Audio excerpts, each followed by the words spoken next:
So ayan mga tuds. So good day sa inyong lahat. So sa vlog na ito, share ko sa inyo kung ano ba yung ginamit nating inverted forks, kung ano ba yung mga modification na kailangan gawin para makapag-convert ka ng inverted forks sa inyong Honda CBR 150.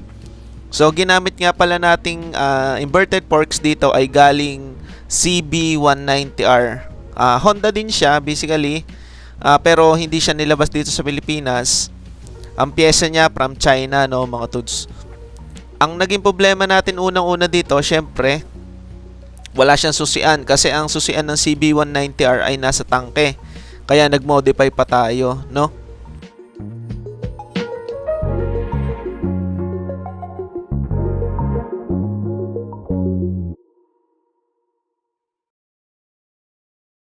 So, sunod naman natin ginawa, syempre, tinespit na natin. So, ayun ang maganda sa setup natin mga tuds. Yung T-post ng CB190R saka ng butterfly or yung T-post ay sakto lang sa mga ball race or sa steering bearing. So dito pinakita ko yung kaibahan ng butterfly ng stock na CBR saka ng pang CB190. So malaki ang pagkakaiba, syempre. May lalagyan ng susian yung sa CBR 150, sa CB naman wala. Ayan. Kaya naman mga tuds na nangyari, pang CB 190R yung ginamit natin kasi gawa ng super mahal yung pang CBR version 4. Hindi naman lingid sa kaalaman natin sa mga CBR 150 owners. Ang front shock pa lang or yung forks pala ang noon ay tumataging tingnan na 32,000. Bukod pa yung butterfly, bukod pa yung fender, bukod pa yung T-post. Aabutin ka ng halos kulang-kulang or more or less kasama labor, aabutin ka ng 45,000 pesos. Sa setup natin na ito, inabot lang siya ng 20,500 lahatan na. Tapos ang labor naman inabot din ng 5,000 kasi nag-machine shop pa, no. So dito sa video, ayan, tinespit natin pero hindi pa final yan. Kumbaga, tinesting lang namin kung uubra ba. So sakto yung T-post. Dito naman, ayan yung ayan yung machine shop. Ipinagaya natin yung thread ng stock na T-post ng Honda CBR dito naman sa bagong isasalpak natin na T-post na galing naman sa CB190R.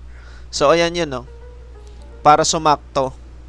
Sakto naman ang bilog, parehas sila. Ang problema lang, mas mahaba ng konti. Then magkakaiba yung thread or mas malalayo yung thread na nakakabit doon sa stock na T-post, no. So dito naman sa next video clip, ayan, nagtabas-tabas na yan dyan na gawa ng natapos na ipamasin shop, tabas-tabas na lang ng mga alignment ng gulong, ganyan. Ganyan na lang yung huli. Ito naman yung tinabas sa chassis kasi hindi mailiko eh. Diretso laang. Iba ang stopper ng manobela ng CB 190 kumpara sa stock na CBR 150. Kaya tinabasan yung chassis para umikot or mailiko mo yung manobela, no? So dito naman mga tuds, makikita nyo nagtabas pa. Kasi ang gamit nating caliper yung 4-pot na ni Racing Boy. Pero yung bracket niyan mismo ng fork na yan ay sakto sa stock na caliper ng CBR version 3. Kasi iisa lang naman sila na ginagamit na front caliper. Parehas lang sila, parehas nga sila ng itsura ng mags, parehas sila ng diameter ng disc.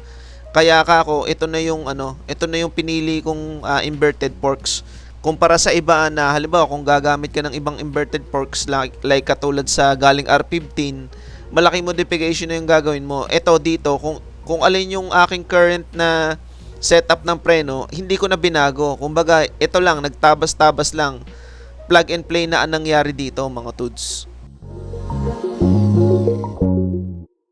So ito, fast forward tayo, mga tuds. Naikabit na, naiuwi ko na sa bahay yung motor, no.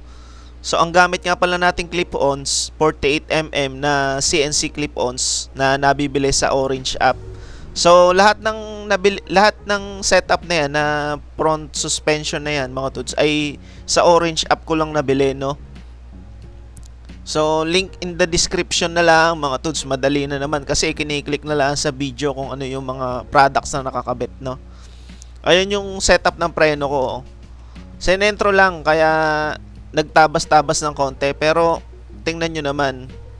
Ayan, no, naka front fender din ako ng pang CB190. Ayan, pagmasdan yung maigi, halos walang pinagkaiba pagdating sa stock or galing sa stock. Naka 320mm rotor disc tayo na Delke Beach, no? Kaya kako kung mag-iiba-iba pa ako ng ng inverted, mangangalangan na. Malaking modification or malaking gastos kasi magbabago ka pa, bibili ka pa ng bagong bracket or magpapagawa pa, 'di ba? Dito malinis ang pagkagawa.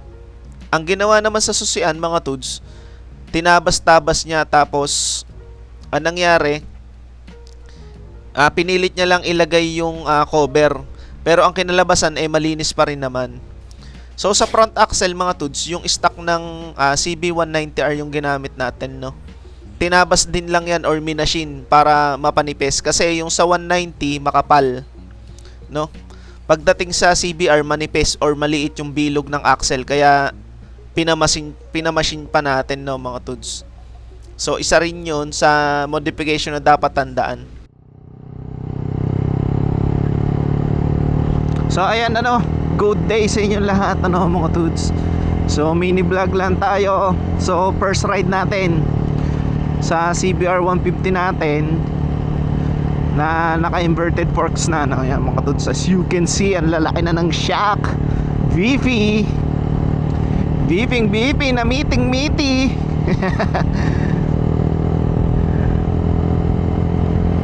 So far so good. Ang ganda ng play ng shock. Kung tutusin mga tuds, gawa din naman ng Honda tong inverted shocks natin.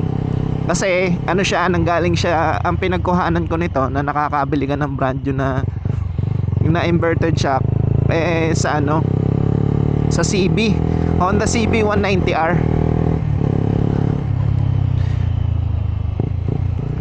Ang maganda kasi sa CB 190R mga tuds, siya,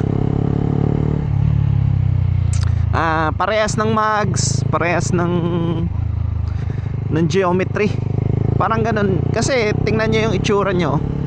Hindi katulad ng nakakabit sa mga CBR version 4 na hindi katulad sa nakakabit sa CBR version 4 na sobrang wide ng pagkagawa ng niya dito. Sobrang wide. Kasi paano ko nasabi? Bumili ako nung triple clamp tsaka ng T-post ng CBR version 4. Sobrang layo pala nun. Tapos hindi nag-ubra kasi sobrang kapal or sobrang taba ng inverted forks pala ng CB190R. Sa mga nagtatanong ng CB190R, hindi na nilabas dito sa atin sa Pilipinas. Pero meron kang mabibili kay FKM. Si FKM ang nagdi-distribute Pero sadyang hindi siya ni-launch dito sa atin sa Pilipinas. Kasi more on ang kinukuha natin or napunta dito sa atin na mga Honda models is galing Indonesia, Thailand. Ang nagdi-distribute naman ng CB190R, China. CB Wuyang Honda. Ano bang tawag doon? Basta Wuyang. Chinese company na kapartner din ni Honda, mga toads.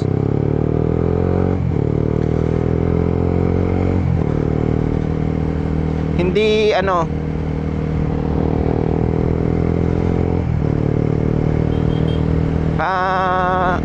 sub company nila, sister company nila sa China na nagpo-produce ng mga bago nating tulad ng Supremo. Yan, sa kanila nang gagaling yan. Supremo, TMX 125, no? Yun ang nanggagaling sa kanila. Pero yung CB190R hindi yun nilabas dito sa atin sa Pilipinas. Kaya ano, kaya wala tayo, hindi natin kilala masyado, no, mga dudes. Pero maganda ang setup ng CB190R. Napakalaki, malapad. Malapad, tapos ang pormahan niya parang Dominar 400 eh. May ano siya, yung Repsol edition yung ipapakita natin dito sa video. KFKM in ano, si FKM ang nagdi-distribute, mga dudes. Tapos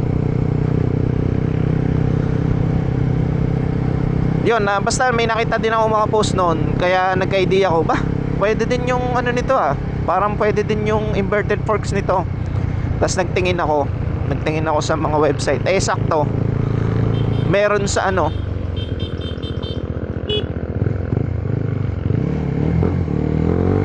ano bang trip nitong nakaanong to.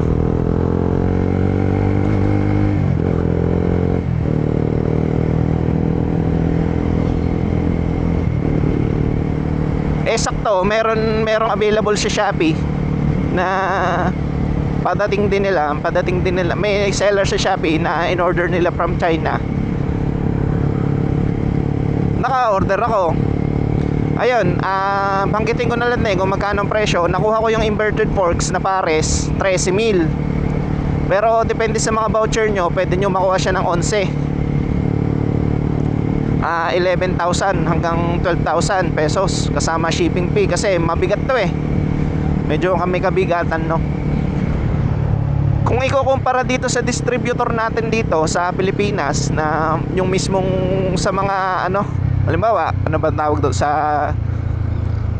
Honda, ano, sa mga kasa, pwede kang bumili ng parts, kaya lang hihingan ka ng ano hihingan ka ng ORCR. Kasi by series yung mga motor, protocol nila doon na hingan ka ng ORCR. Ang ORCR ko naman series ng ng version 3. Hindi ako mabibigyan ng tamang ano doon, di ka? Tapos anong nangyari,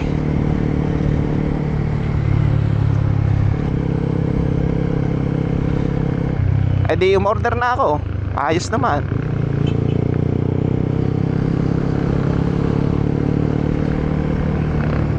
Ang maganda din kasi sa setup na ito, kung siya yung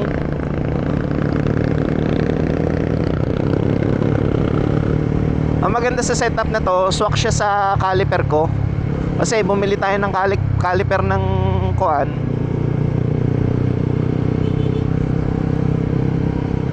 Bumili tayo ng caliper ng Racing Boy. Kako, kung ako'y mag-iiba-iba pa ng inverted fork, alanganin, kasi masasayang na naman yung mga binili kong mga pyesa. Sa total naman, nakita ko yung setup ng mga preno ng CB190, parehas din lang sa caliper ko na stock. Na ang sa mga hindi nakakalam, yung caliper ng CBR150 parehas din ng ano, caliper sa pangunahan parehas din sa Wave 125. Ang bracket, yung pinaka ano setup niya, kita ko naka ano doon, sakto din, parehas sa parehas. Sabi ko, ayos to ito na lang kaya mabili. Di tinesting ko. Pagdating, sinukat ko kagad yung bracket ng caliper ko, kasi pang ano yun pang CBR na 320mm na disc. Naka-disc na din tayo. Sakto naman. Nagtapas lang syempre kasi magkaiba yung geometry ng stock na forks ko kumpara doon sa bago. Medyo pasok yung bracket niya. Pero wala naman naging problema. Tinabasan lang natin ng konti. Di natabas na, sumakto naman. Tapos ano pa ba? Ayun, ang sukat ng clip-ons nito 48mm mga tuds ang bilog, diameter.